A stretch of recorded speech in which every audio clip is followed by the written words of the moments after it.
अस्सलाम वालेकुम नाजरीन, आप देखने जा रहे हैं कि आने वाली एपिसोड बहुत ही मज़ेदार होती जा रही है।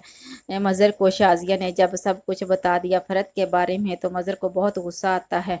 फ़रत के पास जाता है और फ़रत को कहता है, फ़रत मुझे सच सच बता दो, इस रात क्या हुआ था। आगे अगर मुझे सच बता दिया तो शायद मैं तुम्हारे लिए कुछ कर सकूं, शायद तुम्हें मैं माफ़ कर दूं। अगर मुझे सच किसी दूसरे के मुंह से सुनना मिला तो देखना मैं तुम्हारा क्या हश्र करता हूँ। इस पर आगे से फ़रत कहती है, भाई साहब आप ये कैसी बातें कर रहे हैं। मैंने जो सच था वो मैंने आपको बता दिया, लेकिन आपको फिर भी मुझ पर यकीन नहीं आ रहा। तो इस पर वो कहते हैं कि मुझे लगता है कि सच ये नहीं, सच जो है वो बता दो, इस रात क्या हुआ था। वो कहती है कि भाई साहब आप जानते हैं कि उसने कहा था कि मैंने नहीं रहना मज़र के साथ, मैं यहाँ से जा रही हूँ और अपनी बेटी को छोड़कर। बस भाई साहब यही बात इस सच थी जो मैंने आपको बता दी। इस पर मज़र कहता है, तो तुमने तो कहा था कि वो मुझसे डर गई है, इसलिए वो वहां से चली गई, मुझसे मेरे साथ रहना नहीं चाहती। और तुम जानती हो कि मैं इसे कितना प्यार करता था और मैं इसे डांट भी नहीं सकता था। लेकिन वो शायद वो भाई साहब इसलिए डर गई थी कि कासिम के मौत का समझ रही थी कि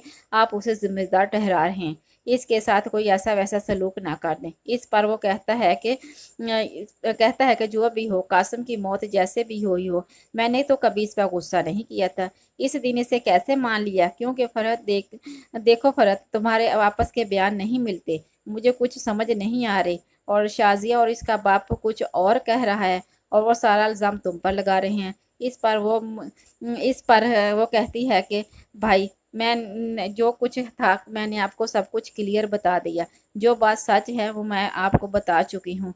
जब बाद में पता चले तो मैं कुछ भी नहीं कर सकूंगी। इस पर फरहत कहती है कि भाई साहब जो बात सच थी ना मैंने अब बिल्कुल बता दी आपको। आपको मुझ पर फिर भी शक है। आप जानते हैं कि मैं कितने अरसे से आपके पास रह रही हूँ, आपकी बेटी को और आपको की खिदमत कर रही हूँ।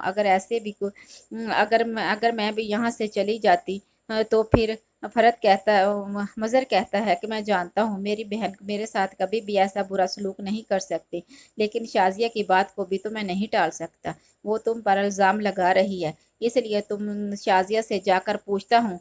वो कहती है कि आप शाजिया को यहीं पर बुला लो ताकि सारी बात सच जान सामने आ जाए। जब शाजिया को बुलाता है मज़र और वो कहता है कि शाजिया देखो, मैं तुमको फिर कह रहा हूँ, तुम और तुम्हारा बाप क्यों फ़रत पर इल्ज़ाम लगा रहे हो। इसे बिल्कुल भी नहीं, वो ऐसा बिल्कुल भी नहीं कर सकती। इस पर आगे से शाजिया कहती है, मज़र मैं जानती हूँ तुम अपनी बहन की साइड लोगे, तुम मेरी और मेरे बाप की बात क्यों मानोगे। तो इसलिए मैं बार बार यही कह रही हूँ कि जो कह रही हूँ वो सच है, लेकिन तुम्हें सच नज़र नहीं आ रहा। इस पर तुम दोनों बार बार यही कह रहे हो कि तुम मुझे पागल कर रहे हो, मुझे पागल करके छोड़ोगे, किसका एतबार करूँ और किसका नाम लूँ। जिसको सच पता है वो बता दे। इस पर आगे से शाजिया बोलती है, अच्छा जो भी, अगर आपको यकीन नहीं करना है तो एक बात याद रखना, फरहत की वजह से ये मेरी और आपकी ज़िंदगी के 20 साल हम अलग रहे हैं। हमारी बेटियां लोगों के दरों पर पलती रही हैं, इसलिए तो मैं कह रही हूँ लोगों को कुछ भी नहीं गया तो सिर्फ मेरा गया है। इस बार आगे से फरहत कहती है कि भाई साहब अगर आप ये कह रही है कि शाजिया कह रही है कि यहाँ से मैंने इसे निकाला है तो ठीक है। अगर अब ये आई है तो ये 20 साल पहले क्यों नहीं वापस आ गई, कभी भी ये वापस आकर आपको बता सकती थी। इस पर मज़र सोचना शुरू कर देता है, ये बात भी वाकई सच है कि शाजिया पहले आकर भी बता सकती थी और वो पहले आकर भी कह सकती थी कि फरत ने मेरे साथ गलत किया है। अब जो आकर वो कह रही है और सफाइयाँ पेश कर रही है।